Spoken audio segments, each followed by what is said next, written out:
Welcome, one and all, to this is a big moment. This is the 25th show for Sharpen the Saw with the Wise Agent Society. We have none other than Chris Terrakina from Rule and Rule Realtors here in Cedar Rapids, Iowa. Special guest for the show today.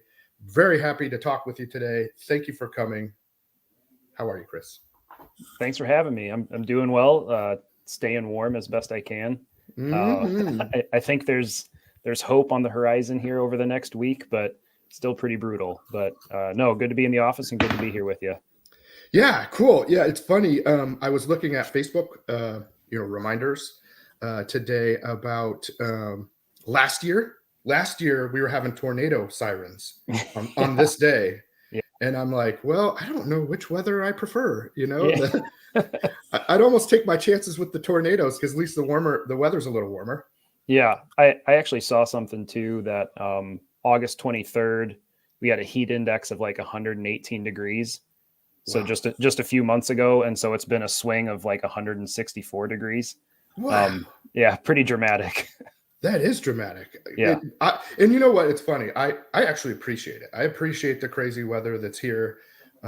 People keep giving me crap about, I bet you miss San Diego now and all of this stuff. And I'm like, well, not really, because like the weather is always the same there every day, every single day. It's exactly the same. It's not bad weather, but Yeah.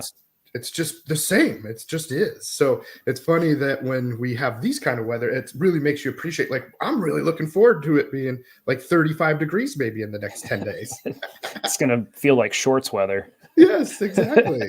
So it's kind of cool how that perspective works. And I think it's fun. It's kind of an adventure. Mm-hmm.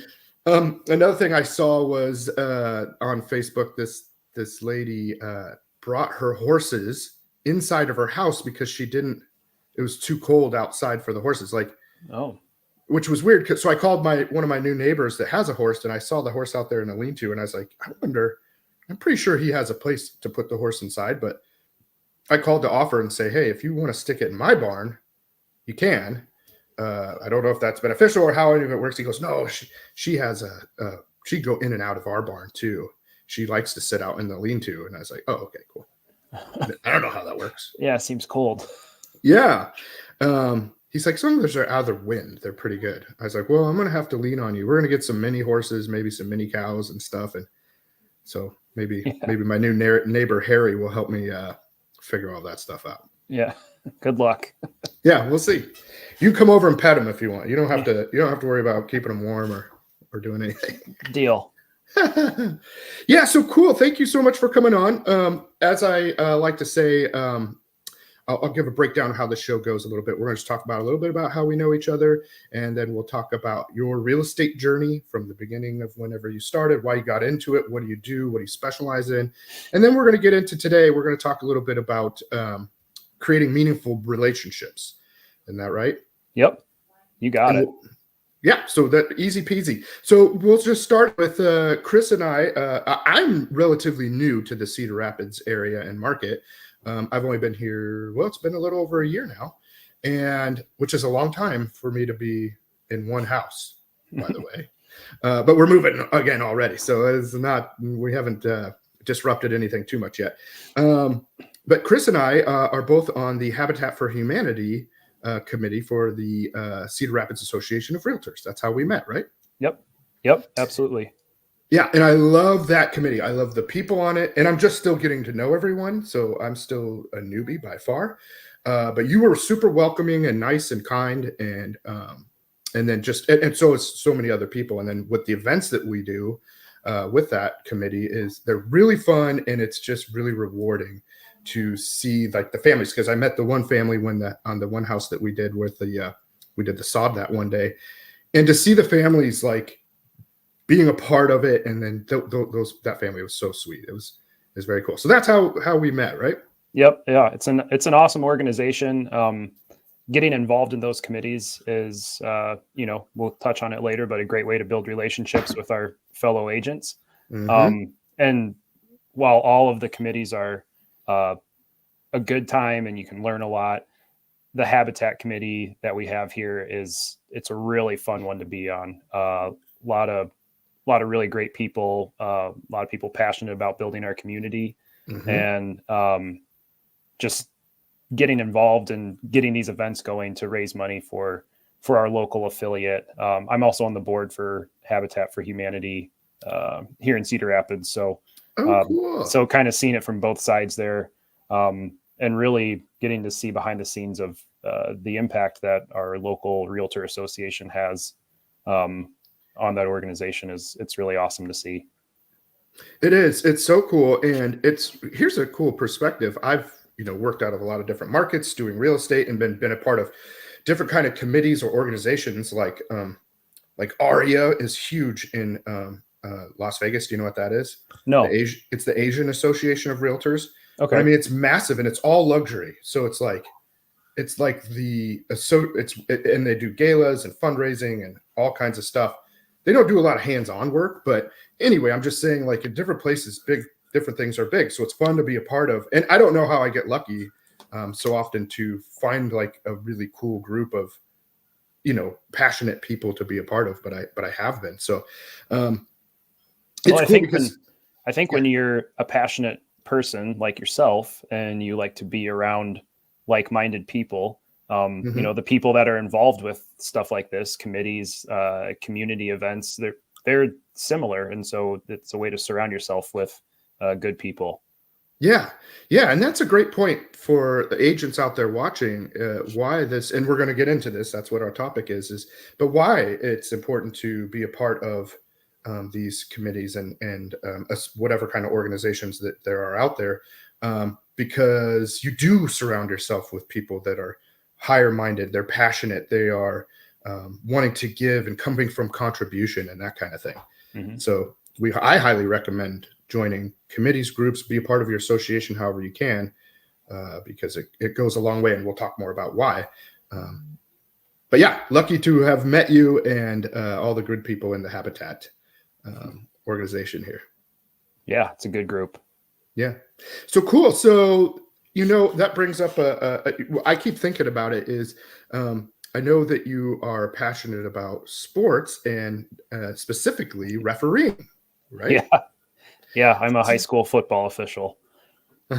Yeah. And, which school again? I'm licensed in the state of Iowa. So yes. I've been doing it for about 12 years now. I did basketball as well for a while, just because I like being around sports, high school sports in particular. There's we've got a pretty good following here in Iowa.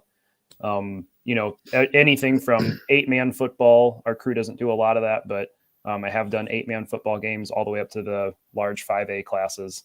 Wow. Playoff games, sold out stadiums. It's a lot of fun being out there on the grass. I was never a good football player. So me neither. Yeah, it's kind of a way to just be out there and help call the game and make sure the kids are having fun. That's cool. And I think that's super commendable, because referees aren't always the most beloved people on the field. It's a thankless job. Yeah, I can imagine. But I think that also shows just, how passionate you are about things and helping, be a part of organizations, even if it's, maybe not as thankful as it would be. Well, and it goes back to what we were just talking about too. In officiating, the people who are also officiating at the varsity level are people who are passionate about it and want to do it. And so, I'm fortunate enough to be on a crew consistently for the past 8 seasons, I think, 8 or 9 seasons. And it's just a really good group of guys that we get along really well. We support each other. We're a team out there. That's what I think a lot of people maybe overlook when they're yelling at the ref from the stands, is that we're human. We do make mistakes, but that's what I always lean on, is that I've got the support of my crew members out there, and we take time to discuss and make sure we get it right as best we can. So it's same idea, being around people who want to accomplish the same thing as you. Yeah. Love that. So now, were you doing the officiating? How long did you say you've been doing it? About 12 years. 12 years. So, how long have you been a realtor? Did you do this before real estate, or? Yeah, I did that before real estate, and it's just a part-time gig, something to do few nights a week. I only do varsity now, so that's scaled back the demand significantly. So it's only one night a week. But when I did basketball as well, that was 2 or 3 nights a week, and it just got to be a lot. Now that I've got a couple of kids, small ones, so I want to make sure that I'm home for that. But yeah, I did that before I became a realtor. It'll be 5 years here pretty soon since I got my real estate license. Yeah. Right. So maybe let's just talk about your journey then. So 5 years ago, you decided to get into real estate. Why did you decide to, and what piqued your interest in the first place? Well, how much time do we have? Well, we have about 30 to 45 minutes. Yeah, just like just like everybody's journey to real estate or anywhere in life, they're all unique. And I was working at the time. I was working for a large organization out of town, so I had to commute about a half an hour away. It was good. It had a lot of great benefits. I liked most of the people I worked with. There were a couple we butted heads a bit, but it became something where I felt disconnected from my work. I was just going in and I was managing the food and beverage program at the organization, and I didn't really feel like it was fulfilling me. I like being in service and providing a service to people, so that's what attracted me to it to begin with. But it started to lose that connection a little bit, and so fortunately / unfortunately, my job was restructured and I was laid off.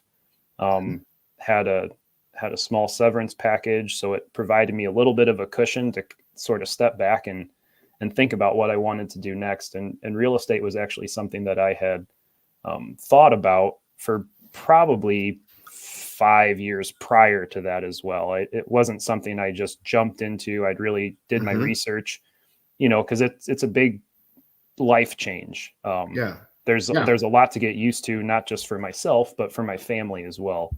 And so, I did a lot of research. I met with a couple of brokerages in the area. And just so happened our broker here, Ollie, he maintained a really great connection with me. Goes back to building meaningful relationships.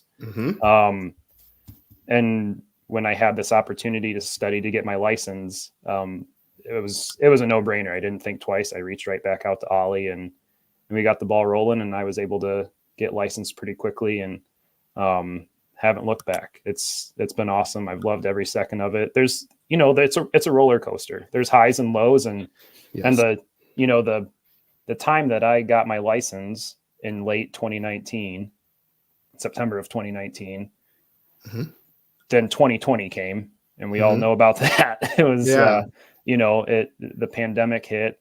So that was an interesting way to learn the industry. And then here in Cedar Rapids, we had the derecho, which was a major catastrophic natural disaster. That was a crazy experience to work through in real estate. I actually helped my brother and sister-in-law move back to Iowa. We got them under contract a week before the derecho. So so that did the derecho damage the house they were in contract on?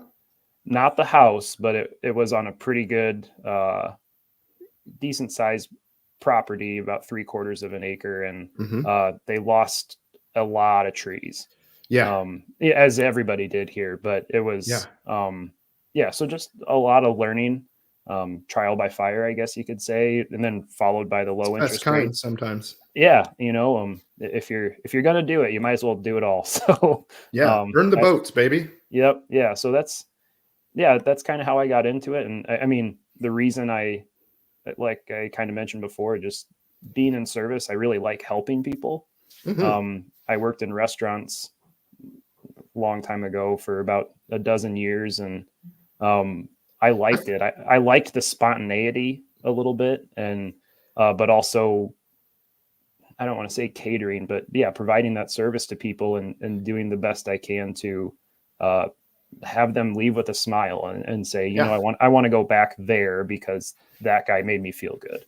Yeah, I forgot we had that in common. That I came from restaurant background too. My wife too. We both met at Applebee's. I was managing Applebee's all over San Diego, and I hired her kind of without permission. I wasn't the general manager. I was probably the kitchen manager. I don't know what I was at the time. Anyway, so but funny and same thing. And I love agents that come from a real estate or a restaurant background. Especially serving and such or bartending but anything works, but because you're building many relationships, every hour, and you're building 3 or 4 or however many tables you get. So you're learning how to build rapport with people instantly and and then kind of help them walk through an experience. You're giving them an experience if you're doing it right. And you're being proactive so that they don't have to ask you questions. You're being proactive in setting expectations and all that stuff, all the same stuff we do in real estate, but on a very fast micro level. And yeah, I love it. You sharpen the saw, to say. I mean, it's a way to sharpen those skills. Way. See what I did there? Yes, you did. Yeah, it's a great way to sharpen those skills that translate. I mean, and again, not just to real estate. It's I am so grateful for that restaurant experience that I had, because I feel like those skills that I honed in on translate to any industry. Building relationships and getting to know people and being able to work under pressure. And I was really fortunate also, not all restaurant experiences are created equal. I am very fortunate. I think I worked for awesome owners that really, their passion for their restaurants and their customers, it not just me, it resonated with our entire restaurant team. And so that's cool. Because you build a family out of it. You really do. Absolutely. 100%. Yeah. Same in real estate. You build your real estate family too, with the people you work with at your office and all of that. So are you able to say what company that was? Yeah. I worked at Red's Ale House in North Liberty. Is it still there? Oh yeah. And they own Big Grove. Oh, really? Yeah. Oh, I've been to the Big They're Grove doing really well. Only. I want to go to the new one here. Have you been to that one yet? Couple times. Yeah, it's a good time. Cool. I really want to go check that out. We're actually going this weekend. Now that I think about it, it's my friend's birthday. We're going to the not the Gulls, that's San Diego, the Rough Riders. Oh, sweet. We did it last year, which is so fun. We sit on the glass, which normally I wouldn't do that, but it was our first time last year, and it is so fun. So we're going to do Big Grove, I think, before for dinner, and then we'll go over to the game. So that's going to be fun. And then go to Big Grove again after. Yeah, or there's a place across from the arena, the little bar. I forget what Stadium. it is. Yeah, that sounds right. Stadium. And we went there last year. So I don't know. I don't know how far we'll make it or where we'll go, but it'll be fun. I also recently went to Pickle Palace, the new place right next to Big Grove, and that's also really cool. I want to check that out too. There's a fellow realtor friend of ours. Well, I don't know if you know him or not. His name's Tim Ewing. Yep. And he's pickleball crazy. And he just keeps wanting me to go. And I'm like, well, I want to go sometime. Yeah. I just went to enjoy the bar and watch the Hawkeye women play a great game. And pickleball is probably too hard on my knees, but there you go. It was a really cool environment. I'll definitely be back there too. Speaking of the Iowa girls women's basketball team and Caitlin Clark, I went to one game this year to watch her play, and it was the only game that they have lost this year. I think. You can't go back now. Yeah, it was me. Yeah. Yep. Sorry, you're not allowed to go back. Damn it! Oh man, it was still fun to go, but I was just like, man, what a bummer. And then if I'm right, they haven't lost another game since, right? Correct. And that game they lost to Kansas State. They redeemed themselves. I think it was just within a couple of weeks after that they played Kansas State in a tournament and beat Kansas State. So Oh, good. So they were able to get that win back. But yeah, How's Kansas State doing this year? I just are they they're ranked. They're doing contenders? really, Okay, yeah, okay. they're doing really well. I think they're like a top 10 team maybe now. Oh, okay. I was But like, they're did we get smoked just like on a weird fluke or what? nope, no, they're a good team. And but Okay. Iowa, they've got I think 5 ranked wins this season already. Yeah, they're Yeah, playing they're really well. third, I think, right now. 2. Two now. They just moved up to 2. Oh, good. They should be number one anyway, if you ask Yeah, me. yeah, yeah. So, okay, Number well, one in that's our hearts. yes, definitely. That's another thing that I love about here, and maybe we can tie this in. So, what I love about being in this part of Iowa, I grew up in Central Iowa, and I've done a lot of stuff in Des Moines, Ankeny. I've done real estate stuff there. All this is new, I've found it to be more rewarding and exciting for a lot of different reasons. Um, I love the people on this part of the state.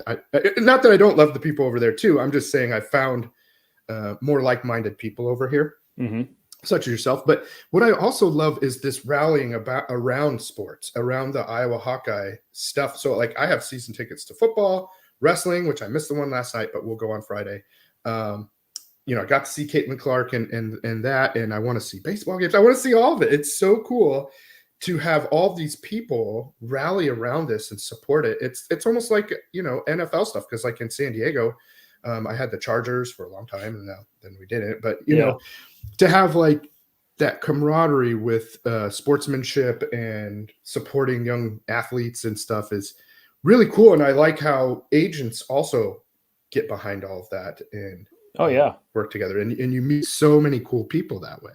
Right. And we don't have professional sports here in Iowa. So, I mean, we have semi-pro, but, no NFL or Major League Baseball or NBA. So, the Hawkeyes and Cyclones are who everybody roots for. Some Panthers too. So I was going to say, you and I had a bunch of buddies yep. We've got some Drake Bulldogs, but I think for the most part, people gravitate toward those collegiate teams and really pour their heart and soul into it, because that's what we have around here, and it's a lot of fun. It's a lot of fun when they're successful.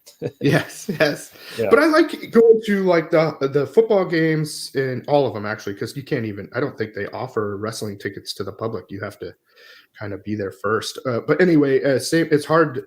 Well, the football people, there's just so many alumni and or people that are raising funds and paying for all the stuff to be there and support the whole school, the whole community, and in ways the whole state of Iowa.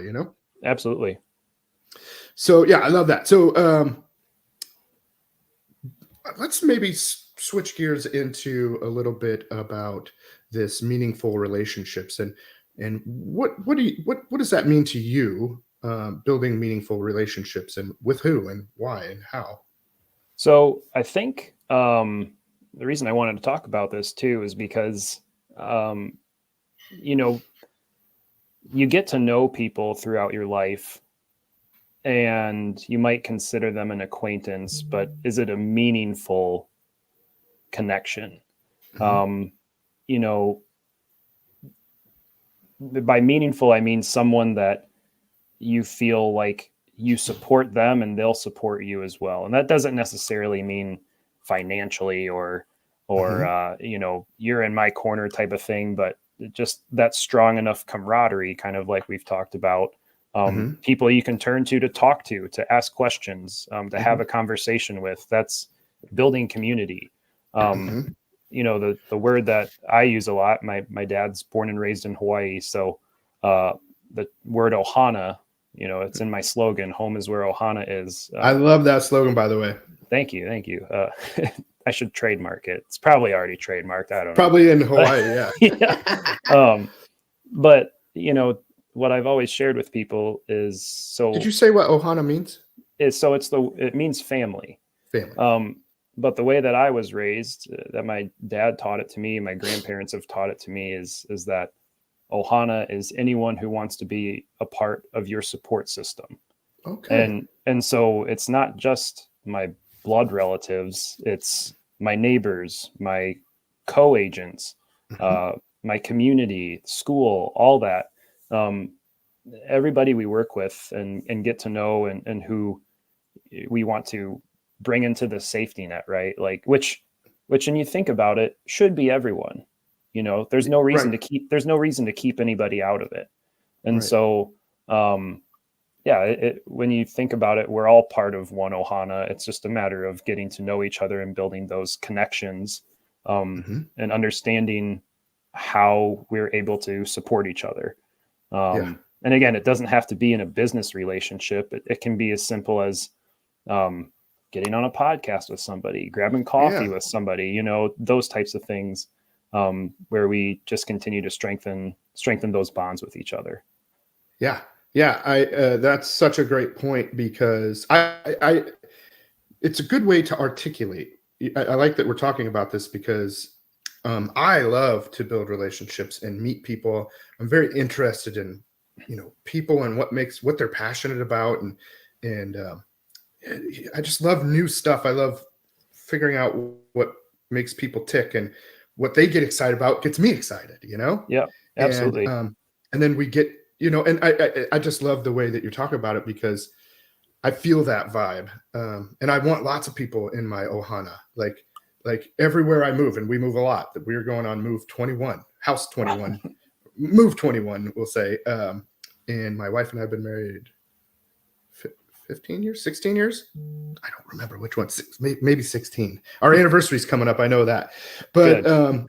and every time, I mean, I can't help myself but to just make friends with all the neighbors. I love it. I love, I go around, I give them gifts every time I move someplace and introduce myself and say, hey, if you have anything that's heavy and you need to lift it, or, help with anything, I'm happy to help. Here's my phone number, and, give me a call. And I just really love doing that. And I like the idea that that would be considered Ohana, right? Yeah, absolutely. And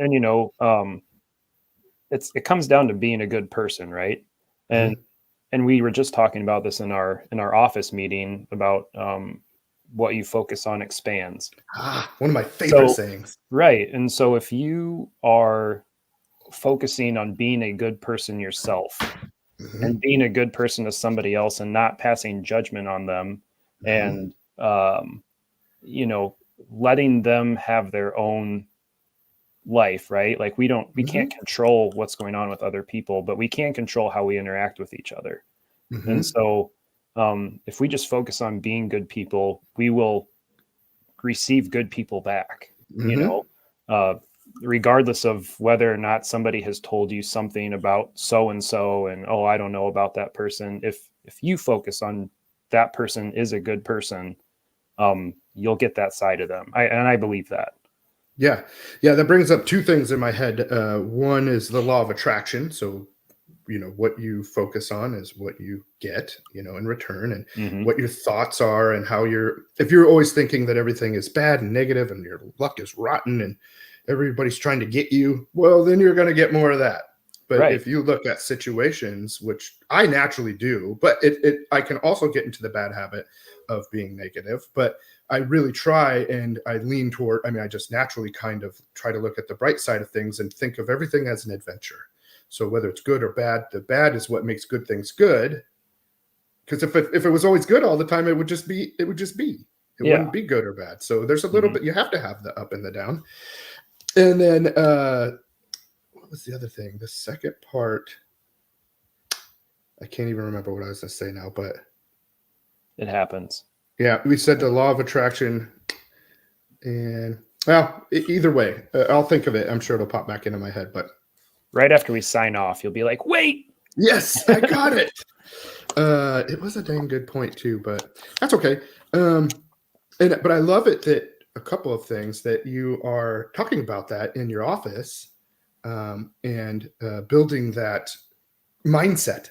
That's that's a good way to Right. think about it. Is how your mindset is really a good determination of your success. Sure.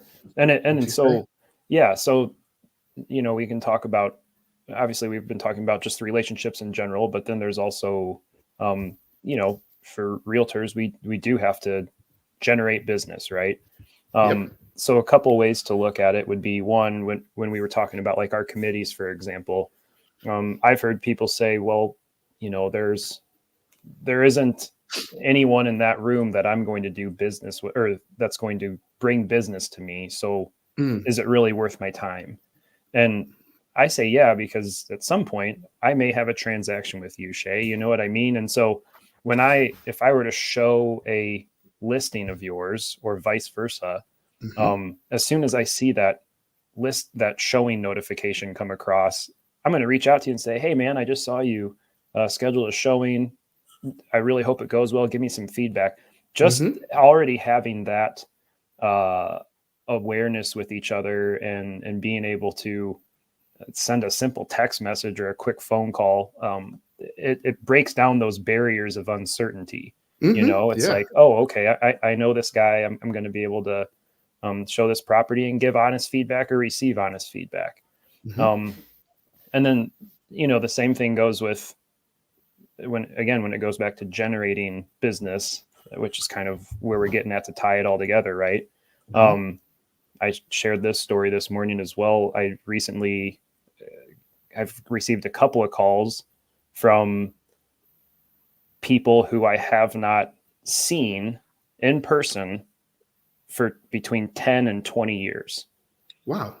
but they know me, Hmm. and they are people who 10 to 20 years ago I had great relationships with. Hmm. And and I didn't know 20 years ago that I was going to be a realtor someday, but I I was able to establish a meaningful relationship with that person where now that I am a realtor and they recognize that, I'm the person they go to for that. And so, and there's no, it didn't take me having to spam them a bunch of times with, hey, you need to reach out to me because I'm the realtor in the area. Now, it wasn't like that. It's just a matter of, who our past and being a good person consistently, even before we entered the real estate world, it carries into what we're doing now. And um, the more we build relationships, it just grows and grows and grows. Yeah. Uh, uh, Same. Or I like to say it this way: is that once you're my friend, we're friends forever. And I don't know if that's a skill you can develop or what, but I genuinely build relationships with people that are forever, you know. So yeah, sometimes we're closer to people and sometimes we're not. Life takes us in different ways. And I've worked at so many restaurants and so many things in so many cities, so many states and all that. But the exact same thing is people know that they can trust, they like us and trust us, um, for kind of whatever that we can help them if I suppose if we can. If it was something that didn't make sense, then of course it wouldn't. But people will, those bonds will carry into all parts of your life and whatever you're trying to do. So that's another good benefit to building authentic and genuine relationships with people as you go. Absolutely. And I think, again, we're paid on commission, right? So there is a certain, okay, we need to make a closing at some point. But I think especially when you think about if we're connected with somebody who maybe we've never met, and Hmm. it's the introduction is transactional, right? If I'm introduced to a buyer who maybe came through a lead referral or something, we already understand that there's going to be a business relationship there. Hmm. Now, if I want that to be successful, I need to still earn their trust. It's not just a given, and I can't just shove a transaction in their face, and say, "Okay, we're going to get this to closing." Like that's not going to be, again, meaningful. Hmm. It's going to be less rewarding for me personally, Hmm. because I want to get to know somebody, earn their trust, and build that long-term relationship so that maybe in 5 years, and this isn't the reason, but it snowballs, right? But in 5 years, if I've stayed in touch with them and we had a great experience and we really hit it off, found our common ground, because we all have it, we just have to find it, you know. Um, they're going to call me back when they are moving again. They need to list their house to upsize or downsize. Um, or when they have a friend who's moving to the area, I just worked with a really good guy. I think you should give him a call.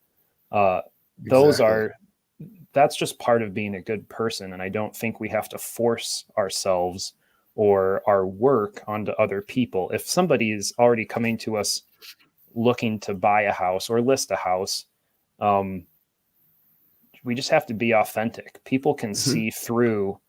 someone just trying to pitch them a bunch of junk, you know? Being salesy.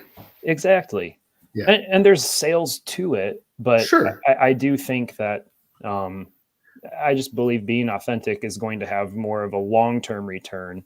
Yes. That I I think there are some people out there who will do more the burn and turn Yeah. type of I call them transactions. grinders. They're Sure. grinders. They might And- not have that gregarious, outgoing, relationship personality, but they are focused. They use their scripts. I believe that genuinely they still want super to help people. They successful. just do it a different way. Yeah, and some of them are very successful too, and that's great. Mhm. For Yep. me personally, it's much more fulfilling and rewarding to uh, just build that bond with Same. people, because again, people who are moving here, people who live here, I think we kind of lose sight of that sometimes. Is that we are we as realtors are helping to build our community, Mhm. you know, by helping people find homes, helping people sell homes. We're establishing our community that we all live in and Mhm. work in. So yeah, it's just, I find a lot of joy in it. Yeah, the same. It's super important. And so another thing, so I am so kind of, gregarious and outgoing and friendly, and I want to make relationships that some people aren't like that. So I have to, and in the beginning, of course, I had to, really watch and adapt, myself to some people aren't quite like that. And our number one job is to help them buy or sell their house, whatever it is. And some people don't want to be my friend. They don't, it's not like they don't want to be my friend. It's just that's not why they're hiring me. Hmm. So I think it's important for me anyway, to establish that, hey, I'm a professional, that I have I do have a great track record, but for people out there that don't have a track record yet, you might be new. The main thing is that you're savvy and that you're going to help them achieve their goals and troubleshoot problems and advocate for them. That's job one. Hmm. Job number two can be that you could build that relationship into, or oftentimes I say that at the end of a transaction, um, my clients become my friends, Yeah, but not all of them. Some of sure. them, it's just they don't want to be my friend. They hired me just to do the deal, and we're friendly, and that's it, and that's fine too. Right. And just like we were saying, how everybody's wired a little bit differently. Mm-hmm. Um, building a building a strong relationship with somebody doesn't necessarily mean we both have to be super positive, outgoing people. Mm-hmm. Um, Mm-hmm. even if it is more transactional, more business intentional, I guess you could say, in the Mm-hmm. example you just gave, um, understanding that, but still finding a way to build the trust. Yes. Trust is so important, and so if somebody does hire us on a strictly business level, they're not super fluffy, that's fine too. But Yep. we still have to establish trust both directions, Mm-hmm. and it's going to be more beneficial when we figure out what that common ground is that's going to strengthen that trust. Yep, agreed. I find that I call it an engineer's mindset or an engineer personality. So some of those guys are very, not all of them, I'm just saying that I've met a lot of engineers that are their mind works in a different way than mine does. It's more of structural, factual, linear, whatever you call it. And Much they want. much more matter of fact. Yes, that is a great way to put it. And then also I think sometimes those people have a hard time with people like me. Like, is this guy just full of crap or Yeah, what? yeah, They're like, this guy, God, he talks a lot or whatever. So my point is that you have to notice when there's people that are wanting that because they want to be served a different way, and yep, so I serve them a different way. I mean, I'll be a little charismatic and charming on it, but on a small scale, so I don't, yeah. um, rub them the wrong way or annoy them. I don't want to do that. I want to serve them in the way they want to be served, and so then we just talk more about facts and data and more matter of factly, more plainly, just like you said. Yep, and again, though, even if you have to adjust, not you, us, right? If we have to Hmm. adjust our approach, we still need to stay authentic. Yes. Like if somebody says, no, I just want data, I just want, the matter of fact stuff, I still have to stay true to who I am and how I operate professionally. Oh yeah. It might change the conversations, some of maybe I'll crack less jokes, which Yeah. is fine. Most of my jokes are bad dad jokes anyways, but I learn a lot from Ollie on those, but I want to meet this Ollie guy. the bad dad jokes, he's got them for Those days. are my favorite. Yeah. But you know what I mean? It's, Yeah. we still have to be who we are, because the moment you over adapt to someone else's needs to where you're no longer who you are, it loses its meaning, right?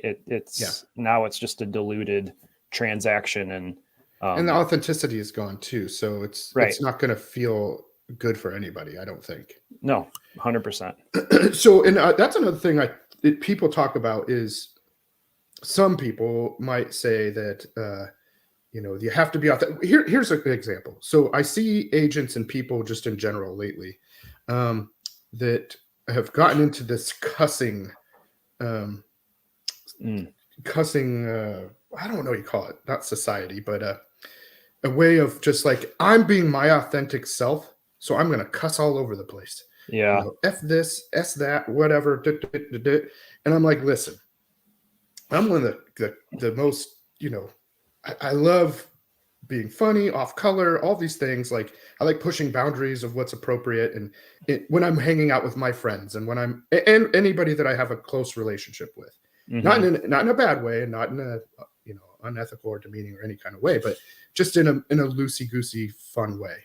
But when I'm working with professionals, and when I am a professional, I work for the public, and I want to be. So my point is that I don't act like that, because I wouldn't want to offend anybody out there. Like, for example, I've worked with 85, 87-year-old ladies that would be like my grandma. And if she saw me on social media or something saying F this and bop, bop, bop, that's going to actually hurt her feelings. Sure. So just like I wouldn't do it around my grandma, I wouldn't do it around somebody else's grandma or in public. So my point is that I have a professional persona when I'm public facing. Absolutely. And that's not being unauthentic. That's being respectful. Right. Yeah. And I think people, even to each their own, right? Like if somebody wants to express themselves freely, that they have every right to do that. Oh, 100%.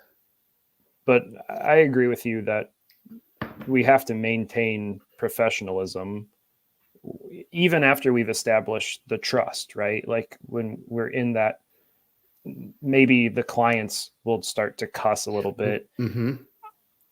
I'll admit I've let a few words slip here every once in a while, but I really, sure, you get caught up in it, maybe. Yeah, you get caught up in the conversation, but I really, really try not to, because I can still crack a bad dad joke without expletives or vulgar jokes or topics, So keeping it professional, and again, not just because of for myself, but we represent an industry, that too. People already have their own opinions about realtors and real estate and how it works. And, with everything going on recently with the lawsuits, we all have to hold ourselves to a higher standard and make sure that we raise the bar for professionalism, and we're giving a good representation. Yeah, absolutely. If we show up to a closing or to a showing in sweatpants, it's not a great look. Yeah, disheveled in sweatpants, whatever. Yeah, I've looked rough a few times, but But I I have don't to, wear and I've sweat. even told people, hey, I'm sorry. Yeah, I'd love to show you this house. I just got done at the gym. I'm whatever. Do you mind if is that okay if I come like that? And they're like, oh, absolutely. Yeah, thank you. Yeah, yeah, and I think having that conversation is okay, but we just need to be aware of presentation. Agreed. You know, it's funny. I have tattoos and I Sure. have stuff like that. And when I was more in heavy production, and especially in like really luxury communities that are like $4, $5, $10 million homes regularly, and stuff like that. And when I started in Vegas, I started as a luxury buyer's agent, and so I would wear always a button up and tie, maybe not a whole suit, but a lot of times a whole suit. While I met people, and not because I'm scared or ashamed of my tattoos, but just because I didn't want to be judged because people can't help themselves Yep. but to judge, and so I didn't want to have that barrier there. I wanted them to get to know me first, and I could show them that I'm professional. They could that they would like and trust me after that, and after we built the relationship, then I could dress sometimes differently, and I would tailor it to how they dress. Yep. But usually I would still dress maybe a little bit more professional than they would if they were always in the polo or whatever. But now, so I've been doing this for so long, I've developed like my new uniform is always a golf polo and golf pants or golf shorts, So it Comfortable. it is, and it's still nice. It's Oh still, yeah. I don't look like a bum. I could go to kind of anywhere. So it's my new uniform, which I really like. But and I can present myself, and I have the confidence and the track record that I do with working with, like I said, 4 million, $5 million houses to whatever. And so it's a little, I don't know. I've gotten to a point where I can kind of overcome the tattoo thing. You know what I mean? Yeah. But if I still was going over, it depends. If I still would probably err on the side of conservative when I first meet uh, clients, especially high end clients, maybe is a good way to put it. Yeah, I think you can read what your clients are doing, but again, Yeah, we talk about authenticity though too. And and you that's gotta it. be you gotta be yourself. That's why I can kind of roll now, like the way I am. Like I have the confidence, and before I don't think I did. So I would have to, I just didn't have the knowledge and the experience to maybe overcome that as much as. So this is good that we're talking about this. I've never really articulated this. This is a Um, therapy session too. yeah, exactly. And I have always said though that I dress for the occasion. So I dress appropriately for whatever it is I'm doing. So in some cases that might call for a suit. In some cases that might call for something else. So Right. um, I think Yeah. that you have to be If you have a adaptable but client, authentic. if you have a client who's showing up in sport coats every time um, that you meet them for a showing, and I'm wearing a polo every time. Hmm. Again, I'm nothing wrong with polo. I wear polos Yeah. all the time, but you might want to adjust that, Mirror a little. just so they understand that you're taking it as seriously as they are, kind of thing. Yeah. Again, it doesn't necessarily mean you're not taking it seriously, but it goes back to presentation and establishing that trust, that rapport. Yeah. They know this is a professional that I can trust and continue to work with. That's the point, actually, is that you're earning their trust and you're earning their trust and their business. So if you don't keep all these things in mind that we've been talking about and how you present to yourself, you're not going to earn as much business. And that's just the end of it. So you have to be mindful of what people are looking for and what makes sense for them in order to earn more business. Absolutely. You know what? I remembered what I was going to say, and it's not a big deal, except that uh, you were talking about judging people or something or whatever, and that we should welcome everybody into our ohana. Technically would be the right thing, right? Like everybody's welcome, and to assume that they're great. And I was going to say that everybody, I think, struggles with judgment, no matter what, including myself. Like Yeah. I can be critical of what other people are doing or seeing or dressed or whatever, even though I'm super open-minded and super duper want to meet and spend time with other people.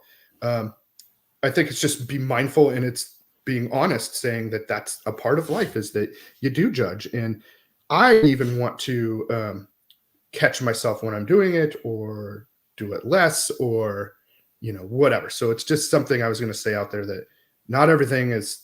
I'm not perfect. I'm not the greatest person all of the time, even though I want to be and I try to be. Mm-hmm. So it's important to be mindful of that, so that you can always improve and have less judgment, maybe, as Yeah, we all everybody has their own struggles, their own things they're going through, and so hmm you know, not giving people a little bit of grace, hmm and because we don't know the whole story, even if our initial introduction with a new prospective client hmm is a 1 hour meeting in the office, we still don't know everything about them, and so we need to just have that grace with them, and be understanding with people, and um yeah, it try not to judge, a good here's a great perspective that I found. There's this guy, I forget his last name, but his name's Rodney something on social media, and he's got crazy like white hair and a crazy beard, and I think he was a comedian, and I think he still is. But he talks funny, and I think he talks funny on purpose, just for this character that he does, this Rodney guy. But he spits like these little bits of wisdom and kindness and love, like, and he's in a forest usually, and you'd have to look him up. I'll have to figure it out. But he said, this is one of my favorite things, is he's like, when you should just give people the benefit of the doubt. So like when you're driving down the road and somebody cuts you off, or they're driving bad, treat them how you treat yourself. You give yourself all kinds of breaks. Like Yeah. if you do that, you did something bad, you cut somebody off, you're like, well, shoot, I didn't mean to do that. I'm whatever. You give yourself a break all the time. Yeah. It's like, give other people a break too. Give them the benefit of the doubt that they had something going on, and that they have to do it. And not just with driving, but anything. People could give them the benefit of the doubt. Give them some grace. Like, you don't know what they're doing. I'm one of the most guilty drivers who thinks they're the best driver on the road.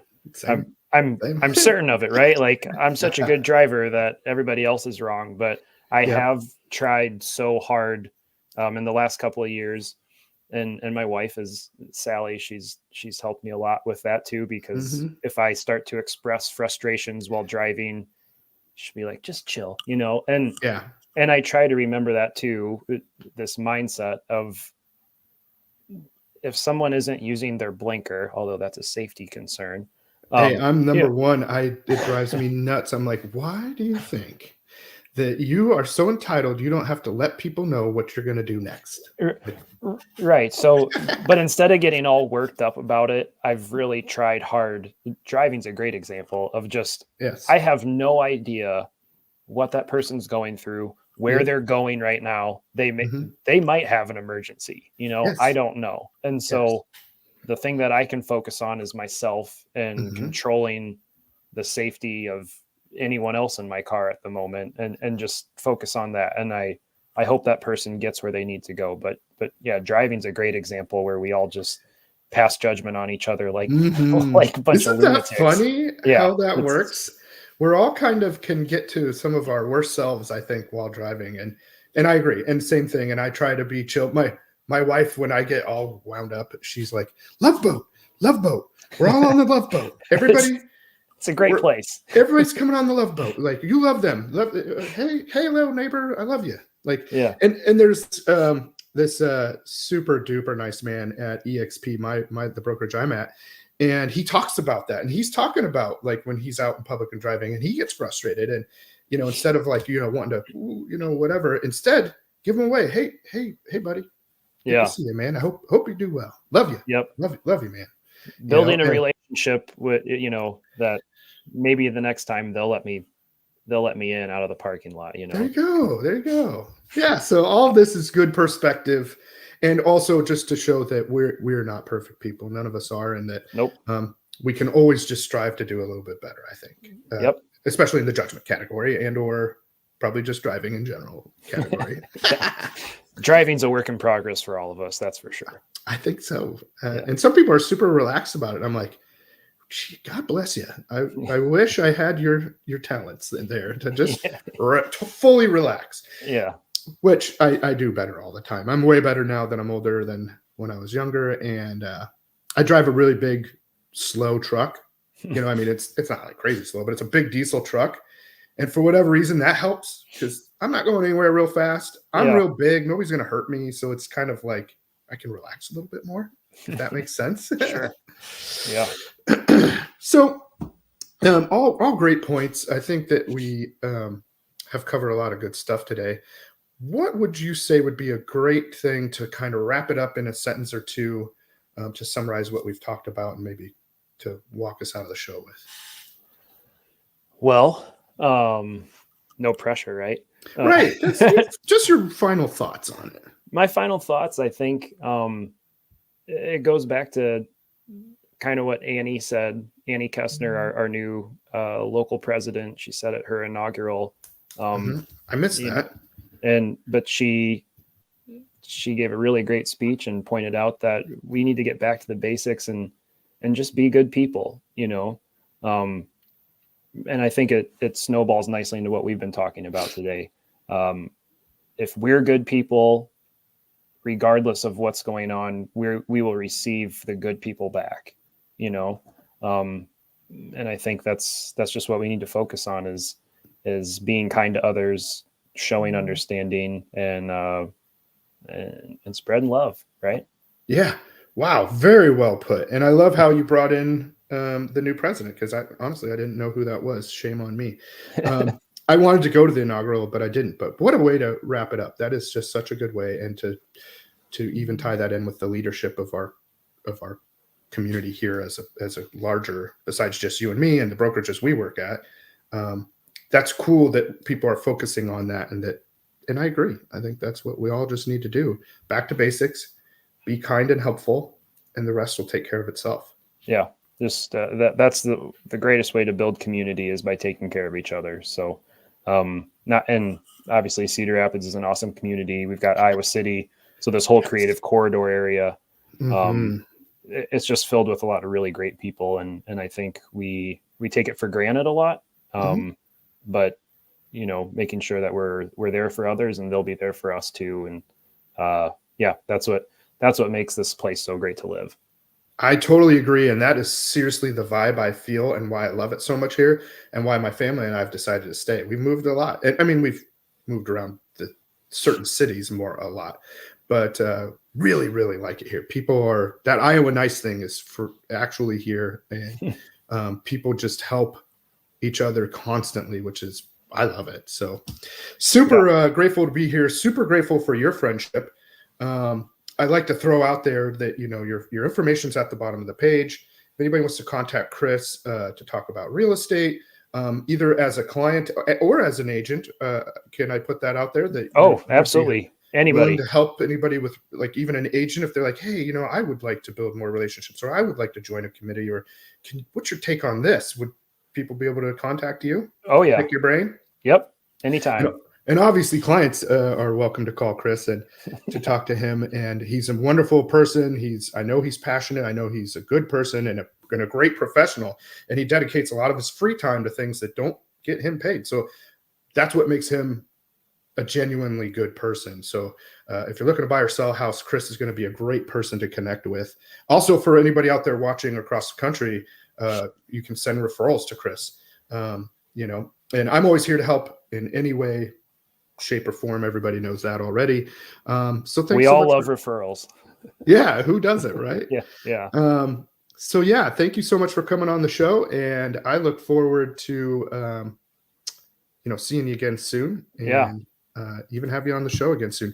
We could do the other segment, the real estate news sometime if you'd like to, and just give us the data of the market. Yeah, we can figure that out for sure. All right, cool. Well, I'm going to put the exit music going here and just hang tight for a minute, and then we'll wrap it up. Thanks, Shay. Thanks, Chris. Have a great day, man. See ya.